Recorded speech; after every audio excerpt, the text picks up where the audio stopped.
Hello everyone, welcome to another tutorial. Now, I know you guys need this one. Assuming you've read the title, you never know these days, you will be able to implement this mechanic in your puzzle or RPG games, or any game for that matter. I don't want to make this a long video, but I do want to explain everything so you guys won't be confused. So without further ado, let's get into this video. So we're going to start out by getting a blank puppet.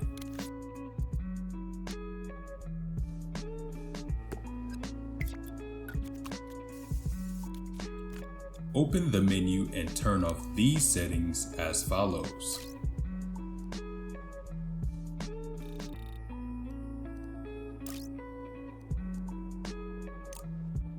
Make sure you turn on the friend label. It'll be important later. We need an object to pick up. So go into sculpt mode and make a cube. Don't make it too big. Try to make it big enough to where it can fit between the puppet's hands, but not too small either.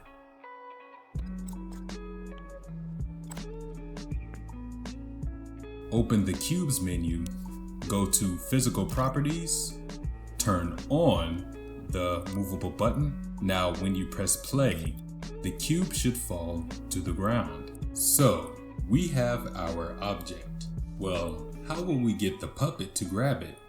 Do we put an invisible cube in the puppet's hands and turn it on at the appropriate time while the other one turns off? No, that can get too messy, especially if you have different types of objects to pick up.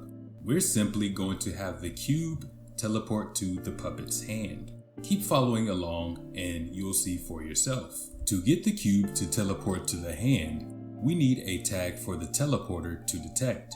Reset or pause your scene, scope into the puppet, get a tag, and stamp it onto the puppet's hand. Either hand will do, but I'm going with the right hand.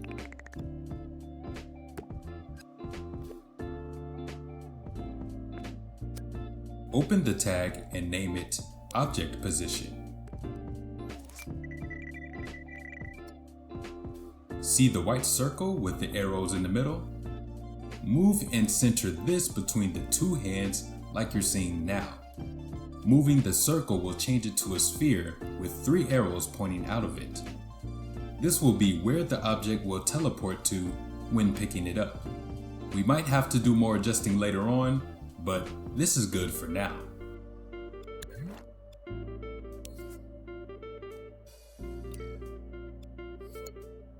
Next, we have to get the cube to teleport to the puppet's hands. Get out a microchip, stamp it onto the cube, and open it.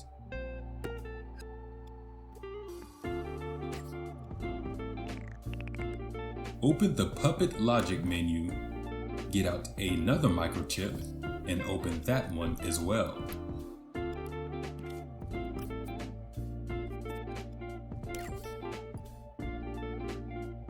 Where do we go from here? Well, we need to detect the cube. Go to the cube's chip and place a tag in it.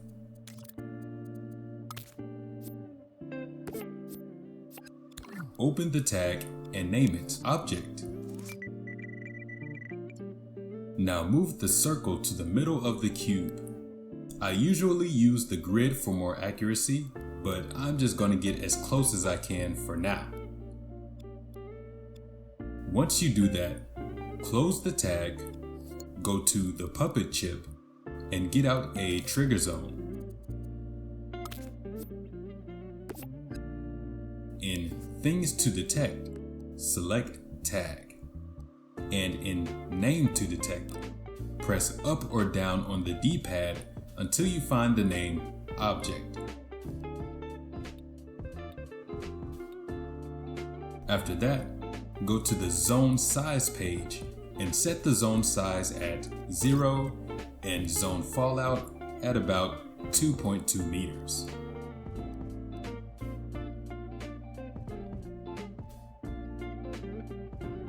Now move the white circle in front of the puppet to about where you're seeing me place it. make sure that the white sphere is in the middle of the puppet. What happens after we detect the cube? Well, we need a prompt to let us know that we can interact with this cube. Get out a tag displayer and place it in the puppet chip.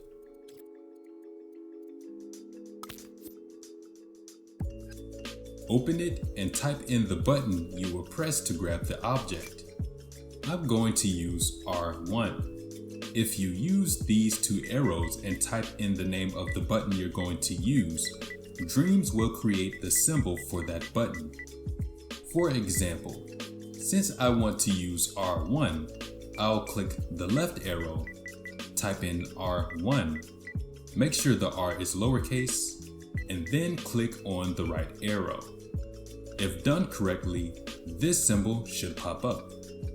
Now, you can edit this text however you'd like, but I'm going to keep it pretty simple for this video. Once you set that up to your liking, get out a calculator and open it.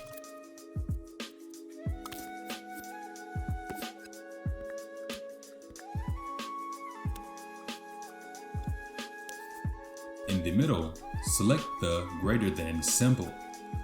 Now connect the detected port from the trigger zone and connect it to port A of the calculator. Then connect the result port into the start text port of the text displayer. Let's test this out and see if it works. Yep, all good. Let's continue. Alright, what's next? Now that we have a prompt letting us know we can pick up the object, we need to be able to, pick up the object. But our puppet needs to be in place before he picks it up. We can't have him standing on the side of the object grabbing air. So to achieve this, we have to set up a state system. Get out a selector and place it in the puppet chip. We will have to have 3 ports for 3 states. State 1 or State A will be the default state. Everything about the puppet will be normal. State 2 or State B will have the puppet get in position to pick up the object. State 3 or State C will have the puppet pick up the object. We'll focus on State 1 first. Let's place a tag in the cube's chip and name it Object Look.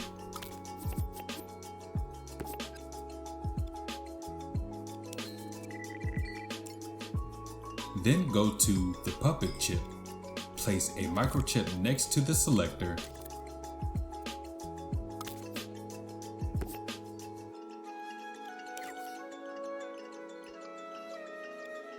place a look at rotator, and open it.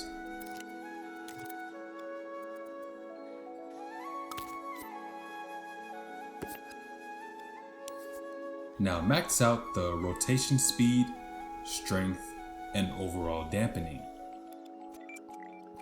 Then in the Look for Tag box, use the D-pad and scroll until you find Object Look.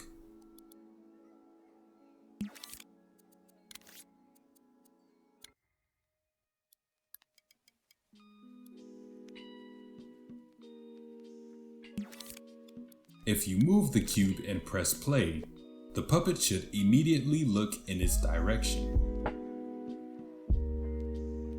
Now, we want the puppet to get in position to pick up the cube. Get out a follower and open it.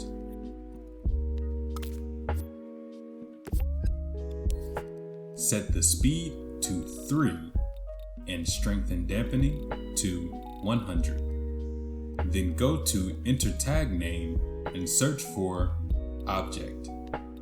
Switch to the second page and set Strength NY and Damp NY to 0. Now if you unpause the scene, the character will look in the direction of the cube, but won't move. This is because I maxed out the acceleration and deceleration. If you didn't max out these settings, you may not have this issue. To fix this, get out a keyframe and place it in the chip. open the default puppet menu and set the acceleration and deceleration to 10.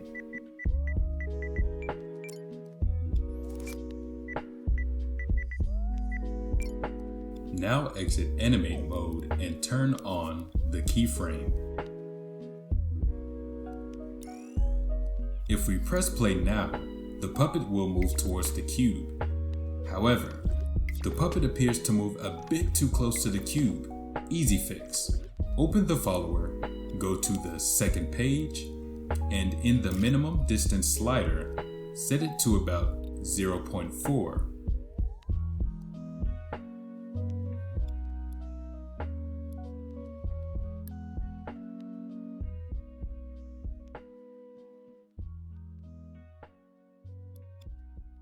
This way, the puppet will follow the cube up until the zone hits the tag, which means it won't stand on top or collide with the cube.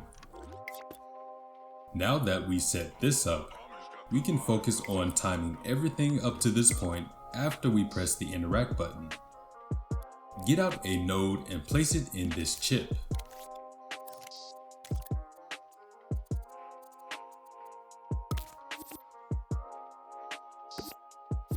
Open the controller logic chip, open the controller sensor, and then go to the interact button you chose for the prompt. I chose R1. Now connect this wire to the node. Now get out an AND gate and place it in the chip. I'm going to connect the result port of this calculator into port A of the AND gate, and then connect the port from the node into port B of the AND gate. Also, I'm going to connect port A of the selector into port C of the AND gate.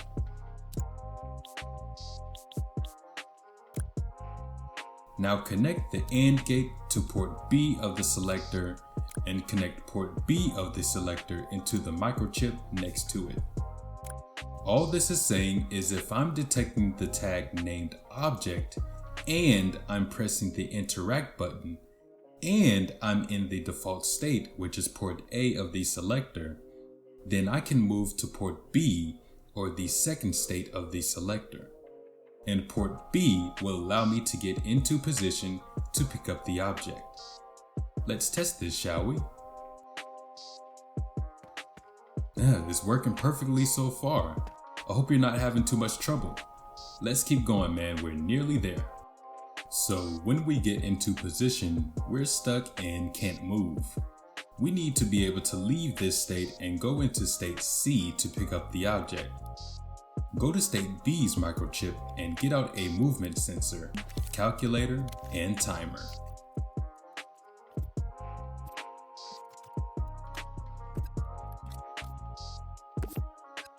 Connect the velocity overall port from the movement sensor into port A of the calculator. Open the calculator, select less than, and set operand 2 at 0.01. And in case you were wondering, just think of the word operand as number. Now connect the result port of the calculator into the reset timer. Then open the timer and connect timer finish signal into port C of the selector.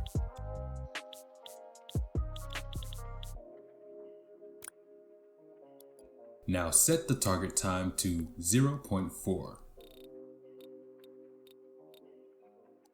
This whole thing says if the puppet speed is less than 0.1, then the calculator will send a signal to the timer. The timer will start and the finish signal will send the selector to port C. So basically, once you get into position and stop moving, you'll be put in the third state, which will allow you to pick up the object. Almost done, guys. Now we have to animate the puppet to pick up the object and teleport the cube to the hand. Before we place anything, go into test mode and press the interact button to get into position. After doing that, exit the puppet, but don't reset the scene. This way, we can properly animate the puppet to pick up the object. Now get out a microchip and place it under the old chip.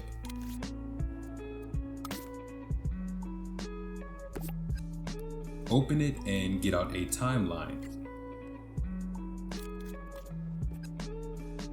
I'm going to do a very simple animation here, so follow along if you wish.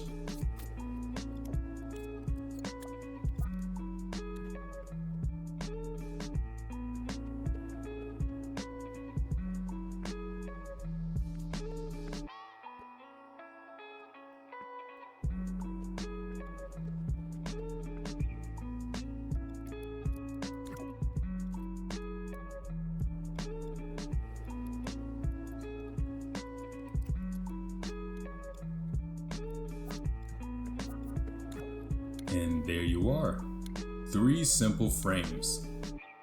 Now pay attention to this part. Get out a teleporter and place it in the cube's chip.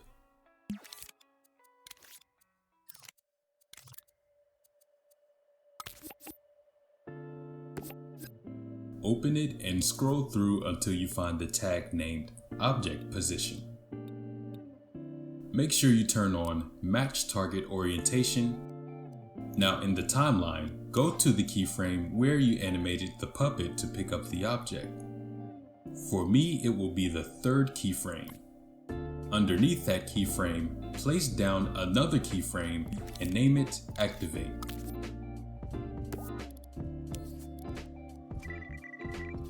Next, go to Keep Changes and turn it on. Now go into Animate mode with that keyframe and scope into your puppet's hands until you find the tag named Object Position. Open the tag's menu and turn on the power while in Animate mode. If you press play, you'll see that whenever the puppet gets to this point in the timeline, the tag will turn on and the cube will teleport to this tag's position.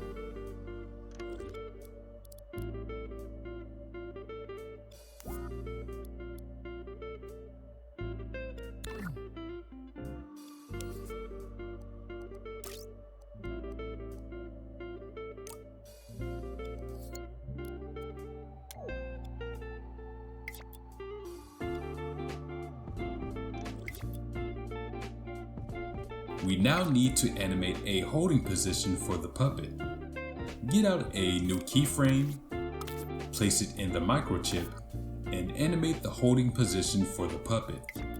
It might be easier if you unpause the scene and let the cube teleport to the hand before animating so you can position things how you see fit.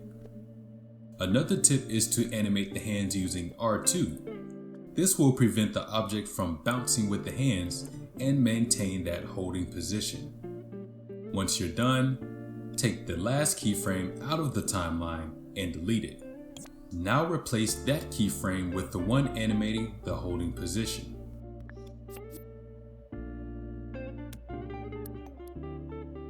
We now need to keep the holding position active. To do that, copy the last keyframe from the timeline and place it in the same chip. Next, get out a counter. Open the timeline and connect the on-end trigger to the increase count port of the counter. Now connect the counter full to the keyframe's power port. Now when we press play, the puppet holds that position. Let's hook up port C of the selector into the second microchip. Also connect port C of the selector into the timeline's Restart Timeline port. That way, anytime we go into state C, the animation will restart. Last but certainly not least, let's set up the logic to have the puppet place down the object. To do this, copy the timeline and place it below the current one.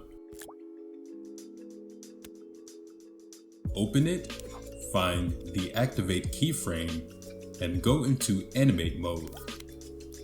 You want to turn off the Object Position tag so that it won't be active as you place it down.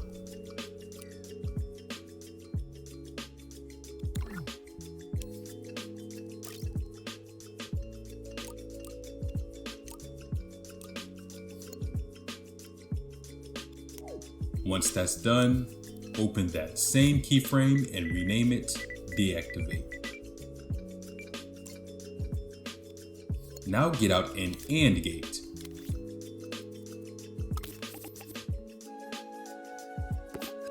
We're going to hook up this node into port A of the AND gate and the counter full port of the counter into port B. Then connect the AND gate into the reset count port of the counter. And for the timeline, restart timeline and the power port.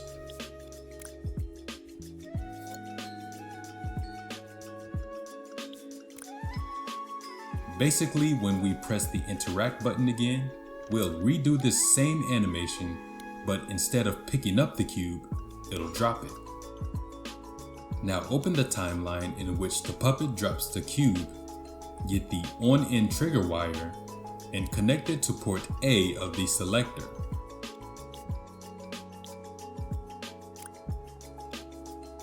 Then set the timeline to play once. Now let's test this whole thing. It works!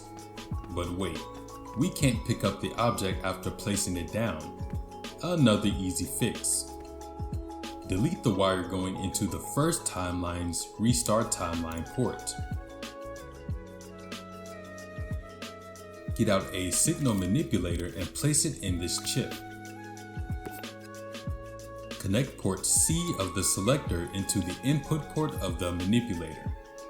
After, connect the output port of the manipulator into the first timeline's power port and restart timeline port.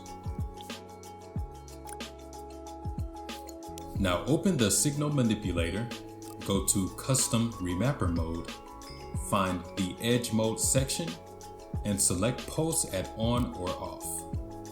Then open the timeline and select Play Once.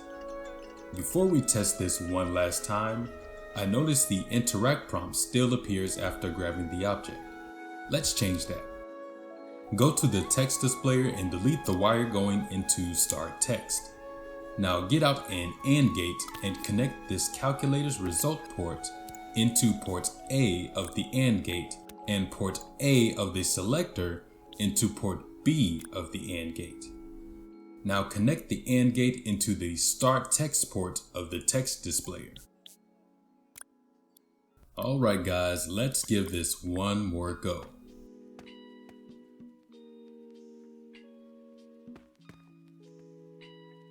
Looking fantastic. Man, this is one of the longer tutorials I've made. Yeah, I'm looking at you, third-person projectile system. But seriously, I'm no logic guru and there may be an easier way to do this. I have no idea. I do know that you can apply this to any object and make slight adjustments. Take a look.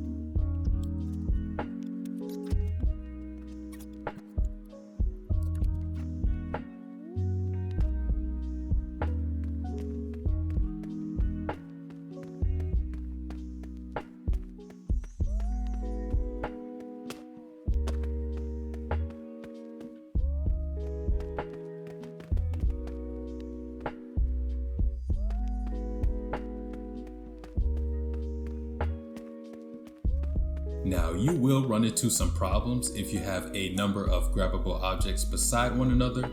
I do know how to fix that, but that'll be in a separate video. If you guys want that, let me know in the comments. I just didn't want to make this video longer than it already is. If you have any questions or concerns, let me know. This puppet is released in Dreams, so if you want this exact puppet, feel free to use it. I'll leave a link in the description. Otherwise, man, I hope you guys enjoyed it. I don't like doing tutorials often, but when I do, I want to help as much as possible. So yeah, man, stay tuned for more content on this channel. It's going to be an exciting year, plenty of animations and things of that nature. So if nothing else, I'll catch you guys in the next one.